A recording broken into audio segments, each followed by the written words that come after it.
అతడు ఇప్పుడు రిలీజ్ చేస్తున్నారు, కానీ భవిష్యత్తులో మరి అతడు పార్ట్ 2 ఏమన్నా చేస్తే ఎవరితో చేస్తారు? ఏమన్నా ఒకవేళ పార్ట్ 2 తీస్తే డెఫినెట్గా మళ్ళీ అదే డైరెక్టర్ అదే హీరోయే తప్ప ఇంకొకళ్ళు మారిస్తే జనం ఒప్పుకోరు అసలు. అందుకని డెఫినెట్గా మరి హీరో గారు త్రివిక్రమ్ గారు కనుక డేట్లు ఇచ్చి చేద్దామని కనుక అంటే 100% జైబరి నిర్మిస్తుంది అది పార్ట్ 2. ఎందుకంటే అది చాలా ఉంది నెక్స్ట్ చేయటానికి కూడా. ఎస్, అందుకే అప్పట్లో కాకపోతే ఏంటంటే 2 సినిమాలుగా యాక్షన్ సినిమాలు పార్ట్ 2 పార్ట్ 3 లేవు కాబట్టి అప్పుడు అంతటితో ఆగిపోయింది అది. బట్ తీస్తే ఇప్పుడు కూడా బోల్డ్ మంచి సబ్జెక్ట్ అవుద్ది, ఆ కాంబినేషన్ కూడా మంచి కాంబినేషన్ అవుద్ది. ఇప్పుడు ఈ సినిమా రిలీజ్ అవుతుంది కాబట్టి ఇప్పుడు అందరూ కూడా యంగ్స్టర్స్ కూడా అందరూ చూసి రేపు వాళ్ళు కూడా పార్ట్ 2 వస్తే బాగుంటుందండి అని అంటే డెఫినెట్గా తీస్తాం. సార్ ఒక్కసారి మహేష్ ఫౌండేషన్ ద్వారా ఎన్నో మంచి కార్యక్రమాలు చేస్తారు, ముఖ్యంగా చిన్నపిల్లలకి హార్ట్ సర్జరీస్ చేయించడం చాలా. సో ఆ ప్లాన్, ఆ ఐడియా ఎవరికి వచ్చింది సార్ అసలు మహేష్ ఫౌండేషన్ నుంచి? సార్ అండ్ మేడం సార్ వాళ్ళే స్టార్ట్ చేద్దాం అనుకున్నారండి. తర్వాత we are into part of the foundation అనమాట. ఇప్పుడు అతడు రిలీజ్ తర్వాత కూడా దీనికి వచ్చినటువంటి అమౌంట్ కూడా దానికి మళ్ళీ సార్ ఇదే కాదు సార్, ముందున్న రిలీజ్ అన్నీ కూడా ఫౌండేషన్కి వచ్చినాయి సార్. అన్ని దాని ద్వారానే మనం ఎడ్యుకేషన్ స్పాన్సర్షిప్ చేసిన ఏం చేసినా సరే through the funds of releases one of the fund raising sir మాకు. యాక్చువల్లీ చాలామంది ఏంటంటే నాకు కూడా కొంతమంది ఫోన్ చేస్తుంటారు మీడియా వాళ్ళకి, ఎలా అంటే సార్ మేము పాపకు బాగలేదు ఇట్లా ఉంది, ఫౌండేషన్ సంప్రదించాలి ఏంటి అంటే ఎలా సార్ అసలు? మన వెబ్సైట్ ఉంది సార్, యాక్చువల్లీ మన అఫీషియల్ వెబ్సైట్ ఉంది. ఇందాక చెప్పినట్టు మహేష్ బాబు foundation.orgలోకి వెళ్ళి అందులో మనకి కాంటాక్ట్ అస్ అని ఒక పేజ్ ఉంది సార్. అందులోకి వెళ్ళి రిక్వెస్ట్ రైజ్ చేసి వాళ్ళ హార్ట్ రిలేటెడ్ ఉంటాయి కదా సార్, ఆ రిపోర్ట్స్ అన్నీ పెడితే మన టీం వాళ్ళని కాంటాక్ట్ అవుతుంది సార్. జితేంద్ర, చాలా సినిమాలు మహేష్ బాబు గారి సినిమాలు ఉన్నాయి. ఇప్పుడు అతడు సెలెక్ట్ చేసుకోవడానికి రిలీజ్కి ప్రత్యేక కారణం ఏంటి జితేంద్ర? అంటే ఆ ఫ్యామిలీతో మీకున్న అనుబంధం మాకు తెలుసు. యాజ్ ఎ ఫ్యాన్గా, యాజ్ ఎ కృష్ణ గారి అభిమానిగా, మహేష్ బాబు అభిమానిగా you have a long journey with him. ఇప్పుడు పర్టికులర్గా ఈ సినిమాని సెలెక్ట్ చేసుకోవడానికి కారణం ఏంటి? నాకు ఈ సినిమా రిలీజ్ అయిన ఫస్ట్ రిలీజ్ అప్పటి నుంచి కూడా ఈ సినిమా అంటే చాలా ఇష్టం అండి. ఒక్క నిమిషం. నాకు ఇది రిలీజులు అవుతున్నప్పుడు అప్పటి నుంచి కూడా నేను ఎట్టి పరిస్థితుల్లో మనం అతడు రిలీజ్ చేద్దామని ప్రపోజల్లో ఉండి కాంటాక్ట్ చేయటం. అట్లా ఏ స్థాయి సక్సెస్ని ఎక్స్పెక్ట్ చేస్తున్నారు మీరు? ఏమండి, ఏ స్థాయి సక్సెస్ని ఎక్స్పెక్ట్ చేస్తున్నారు? ఎందుకంటే రిలీజుల్లో పోకిరి ఇవన్నీ కూడా చాలా పెద్ద సెన్సేషన్ వరకు రిలీజ్ అయిన రిలీజ్ సినిమాలన్నింటిలోకి హైయెస్ట్ థియేటర్స్లో రిలీజ్ చేస్తాము, హైయెస్ట్ రెవెన్యూ కూడా చూస్తామండి. Congrats sir. మీతో ఒకటే లాస్ట్ క్వశ్చన్ సార్. మురళీమోహన్ గారు, ఇవాళ మీరు ఒక పెద్ద సెన్సేషన్ అనౌన్స్మెంట్ చేశారు. 25 చిత్రాల ప్రతిష్టాత్మక జైభేరి బ్యానరు అతడు దగ్గర బ్రేక్ అయింది, నాట ఆగిపోలేదు, బ్రేక్ అయింది. ఆ కంటిన్యూటీ కొనసాగించడానికి మీ అమ్మాయిని ఇంట్రడ్యూస్ చేశారు ఈ రోజున. దట్ ఈస్ ఎ వెరీ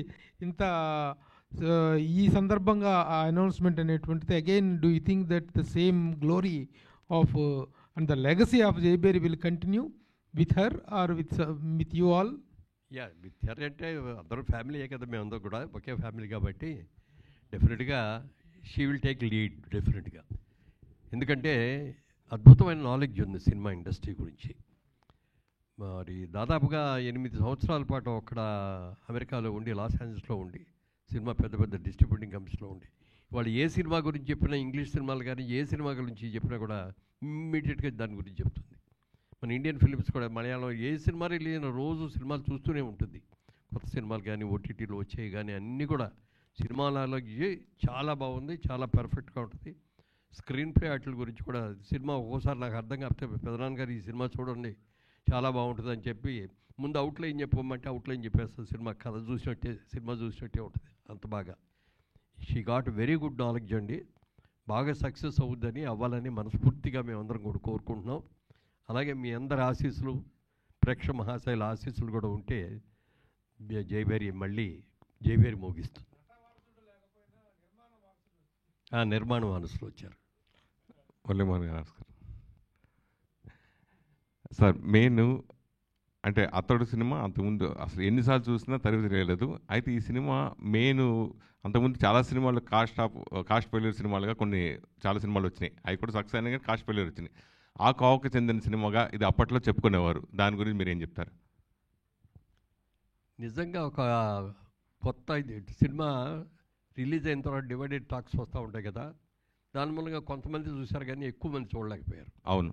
కానీ టీవీలో చూసిన తర్వాత ఈ సినిమా ఇంత గొప్ప సినిమానా, అబ్బో ఎంత బాగుందో, కామెడీ బాగుంది. ఇప్పటికి చాలామంది ఇప్పుడు కూడా చెప్తారు, ఏమంటే టీవీలో ఇప్పటికి వస్తున్నా కూడా మళ్ళీ చూస్తామండి మేము, అంత ఇంట్రెస్ట్ అండి అన్నారు. మరి అలాంటి సినిమాని ఇవాళ అప్గ్రేడ్ చేసి ఇవాళ టెక్నాలజీకి సరిపడగా దీనిని ఇది చేసి రిలీజ్ చేస్తున్నది. వీళ్ళందరూ కూడా చాలా అసలు ఎంత ఇదిగా ఉన్నట్టు దాదాపు 1 year నుంచి అడుగుతున్నారు.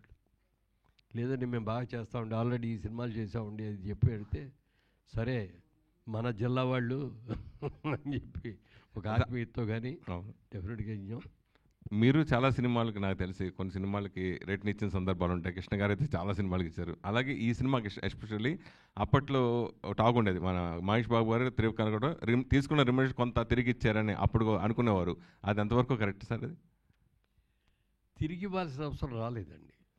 డెఫినెట్గా నష్టపోయి నడితే తిరిగి కూడా ఇచ్చి ఉండేవాళ్ళం. అస్సలు ఎవరో నష్టపోవాలి, కొనుక్కునే వాళ్ళందరూ కూడా బాగానే సాటిస్ఫై అయ్యారు. సరే, మహేష్ బాబు గారు మెయిన్ ఇప్పుడున్న రిలీజ్లో సూపర్ స్టార్ మహేష్ బాబు గారు ఆయన ప్రూవ్ చేసుకున్నారు. వరుసగా మొన్న కలేజా సినిమా అసలు డిజాస్టర్ అనే సినిమా, అప్పుడు ఎవడో చూడని సినిమా రిలీజ్లో కోట్లు కలెక్ట్ చేసింది. మళ్ళీ ఇప్పుడు మహేష్ బాబు ఈ సినిమా రావటం, సో ఆ రికార్డ్ మళ్ళీ బ్రేక్ చేస్తుంది. ఇందాక ఆయన కూడా చెప్పారు. సో ఈ వరవడి గురించి ఒక సీనియర్ నిర్మాతగా, సీనియర్ ఆర్టిస్ట్గా మీరు ఏం చెప్తారు ఈ కొత్త వరవడి గురించి? అంటే ఇదివరకటికి ఇప్పటికి తేడా ఏంటంటే, ఇదివరకు ఓన్లీ థియేటర్స్కి వెళ్ళి చూడటమే సినిమా చూడాలంటే. మళ్ళీ టీవీలో వచ్చిన తర్వాత టీవీలో చూసినా కూడా 6 నెలల తర్వాత 8 నెలల తర్వాత ఇచ్చేవాళ్ళం రైట్స్. ఇవాళ రోజున ఏమవుతుందంటే వితిన్ 4 weeksలోనే సినిమా ఇచ్చేయాల్సిన పరిస్థితి వస్తుంది. ఇదివరకు సినిమా అంటే 100 రోజులు ఆడింది, 200 ఆడింది, 300 ఆడింది, సంవత్సరం ఆడింది అని అనుకునేవాళ్ళం. ఇవాళ రోజులు లేవు, ఆ పరిస్థితులు లేవు. ఫస్ట్ 3 daysలో ఎంత వస్తుందో కలెక్షన్, మెయిన్ కలెక్షన్ అదే. ఆ తర్వాత వచ్చేదంతా రన్నింగు కలెక్షన్, అది వేరే విషయం అయినా ఇప్పటికీ కూడా. ఇవాళ టెక్నికల్గా డెవలప్ అయిన తర్వాత ఈ సినిమాని ఎంతోమంది యంగ్స్టర్స్ కూడా చూశారు కాబట్టి బిగ్ స్క్రీన్లో ఈ సినిమా చూస్తే ఎలా ఉంటుంది, డెఫినెట్గా మనందరం కూడా చూడాలి అని యంగ్స్టర్స్ కూడా ఎక్కువ కూడా మనలాంటి వాళ్ళు, మన ఏజ్ గ్రూప్ మనం చూసి దాని మరి యంగ్స్టర్స్ అందరూ కూడా ఈ సినిమాని బిగ్ స్క్రీన్ మీద చూడాలి అనేది చాలా ఉత్సాహంగా ఉన్నారు.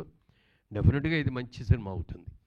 ఈ రీరిలీజ్ సినిమాల వల్ల ఇప్పుడు కష్టపడి చేసిన సినిమాలు పోటీగా ఆపోజిట్ వచ్చే సినిమాల కంటే రీరిలీజ్ సినిమాలే ఎక్కువ బాగా పోటీ పడుతున్నాయి. నిజంగా ఈ సినిమాల కంటే రెవెన్యూ షేరింగ్ హౌస్ఫుల్ ఈ సినిమా అవుతుంది, కానీ ప్రజెంట్ తీసిన సినిమాలు హౌస్ఫుల్ కావట్లేదు. సో చిన్న నిర్మాతలు ఇలా ఇప్పుడు చేస్తున్న వాళ్ళు కూడా కొంచెం అభ్యంతరం వ్యక్తం చేస్తారు. దాని గురించి ఏం చెప్తారు? అంటే ఇప్పుడున్న పరిస్థితుల్లో సినిమాలన్నింటినీ కూడా థియేటర్స్కి రప్పించుకోగలగాలి. ఇవాళ చాలా సినిమాలకి థియేటర్కి రావట్లేదు. ఎందుకని రావట్లేదు అంటే టికెట్ రేట్లు పెరగటం ఒకటైతే, ట్రాన్స్పోర్ట్ బోర్డు అంతా పెరిగిపోవటం ఒకటైతే, థియేటర్కి వెళ్ళిన తర్వాత సైకిల్ స్టాండ్ కానీ, స్కూటర్ స్టాండ్ కానీ, కారు స్టాండ్ కానీ వాటికి బోర్డు అంత డబ్బులు కట్టడం ఓ పక్కన అయితే, ఇంటర్వెల్ వచ్చినప్పుడు ఈ పిల్లలందరూ కూడా పాప్కార్న్ కావాలనో, ఇంకోటి కాఫీ కావాలనో, కూల్ డ్రింక్ కావాలనో, పెప్సీ కావాలనో అడుగుతూ ఉంటారు. అవన్నీ తలకి మించిన భారం అయిపోతుంది. ఒక మధ్యతరగతి అతను ఓ ఫ్యామిలీలో 4 పిల్లల్ని కలిసి వాళ్ళు భార్యాభర్త కలిసి సినిమాకి వెళ్తే, సినిమాకి వెళ్ళే టికెట్ల ఖర్చు, ట్రాన్స్పోర్ట్ ఖర్చు కంటే థియేటర్లో ఖర్చు ఎక్కువైపోయింది. దీని గురించి చాలామంది, పవన్ కళ్యాణ్ గారు కూడా మొన్న కూడా అన్నారు, బయట మార్కెట్లో ఏ రేటుకి అమ్ముతున్నారో థియేటర్స్లో కూడా అయ్యేటట్టుగా చేస్తామని. థియేటర్స్కి రాకపోతే జనం వాళ్ళు ఏమవుతుందంటే గిట్టుబాటు అవ్వట్లేదు. ఎన్నో థియేటర్లు ఉన్నాయి మనకి. ఇప్పుడు మల్టీప్లెక్స్లో వచ్చిన తర్వాత మల్టీప్లెక్స్లు కొంత సేవ్ చేసింది, మల్టీప్లెక్స్కి బాగానే వస్తున్నారు ఇప్పుడు అందరూ కూడా. ఈ సినిమాని కూడా ఎక్కువగా మల్టీప్లెక్స్లోనే రిలీజ్ చేయాలని అనుకుంటున్నాం. టోటల్గా మల్టీప్లెక్స్లు రావాలి, సినిమాలు చూడాలి. థియేటర్లో చూసిన దానికి మీరు టీవీలో ఇంట్లో కూర్చొని చూసిన దానికి చాలా తేడా ఉంటుంది. ఇప్పుడు ఈ సినిమా చూడండి రోరింగ్ సక్సెస్ అవుతుంది డెఫినెట్గా. ఎందుకంటే ఆ రోజుల్లోనే టెక్నికల్గా అద్భుతంగా తీశారు. ఇవాళ అప్గ్రేడ్ చేయడం కూడా ప్రసాద్ రాయ్ వాళ్ళు ప్రెస్టీజియస్గా తీసుకొని దీన్ని అన్ని రకాలుగా కూడా అప్గ్రేడ్ చేయడంలో చాలా బాగా చేశారు. మంచి సినిమా అవుతుంది. సార్, ఈ సినిమా రిలీజ్ అయ్యి 20 years అయింది సార్, దాదాపుగా 20 years అయింది. అప్పటి నుంచి ఇప్పటివరకు తెలుగు సినిమా చాలా మారిపోయింది. సో అంటే ఆ టైంలో, ఈ సినిమా రిలీజ్ అయిన టైంలో ఇది టెక్నికల్గా కానీ కంటెంట్ పరంగా కానీ చాలా స్ట్రాంగ్ మూవీ. ఇప్పటికీ ఈ 20 yearsలో రిలీజ్ అయిన సినిమాలో one of the best movie అతడు డెఫినెట్గా. సో ఆ టైంలో ఈ సినిమా చాలా అడ్వాన్స్డ్ స్క్రీన్ ప్లే కానీ, అడ్వాన్స్ అంటే చాలా కంటెంట్ చాలా స్ట్రాంగ్ ఉండడం కానీ వల్లనే ఈరోజు వరకు కంటెంట్కు చాలా వాల్యూ ఇస్తుంది. సో ఇప్పుడు అంటే చాలా అడ్వాన్స్గా ఉండటం వల్ల అప్పుడు థియేటర్లో పే చేయలేదు, ఇప్పుడు ఒకవేళ ఈ కంటెంట్తో ఇప్పుడున్న టెక్నాలజీ తోడై వస్తే ఖచ్చితంగా ఈ సినిమా వన్ ఆఫ్ ద అంటే టాప్ మూవీస్లో ఉండేదని మీరు అనుకుంటున్నారు? థియేటర్లో ఇప్పుడు అయితే బాగా పే చేసేదని ఫీల్ అవుతున్నారు? డెఫినెట్గా రండి. ఎందుకంటే ఇవాళ రిలీజ్ అయినా కూడా ఆ ఎక్స్పెక్టేషన్స్ మాకున్నాయి. ఆ రోజుల్లో బాగా అడ్వాన్స్డ్, ఇంకో 10 ఏళ్ల తర్వాత తీయాల్సిన సినిమాని ఎర్లీగా తీసామనే ఫీలింగ్ కూడా వచ్చింది మా అందరికి కూడా, చూసిన వాళ్ళకి కూడా. తర్వాత ఒకసారి ఏదో సందర్భంగా చక్రపాణి గారి దగ్గర, నాగిరెడ్డి గారి చక్రపాణి గారు తెలుసు కదా, విజయ ప్రొడక్షన్స్ వాళ్ళ దగ్గరికి వచ్చి ఏదో మీద మా సినిమా 100 రోజులు ఆడిందండి అన్నాడు. ఏంటి మీ సినిమా 100 రోజులు ఆడిందా అన్నాడు. అవును సార్ అన్నాడు. అంటే రిలీజ్ అయిన థియేటర్లోనే ఆడిందా అన్నా అంట. లేదండి కొన్ని థియేటర్స్లో షిఫ్టింగ్లు చేసామండి, కొన్నింటిలో మార్నింగ్ షోలు వేసామండి అన్నాడు. ఆ విధంగా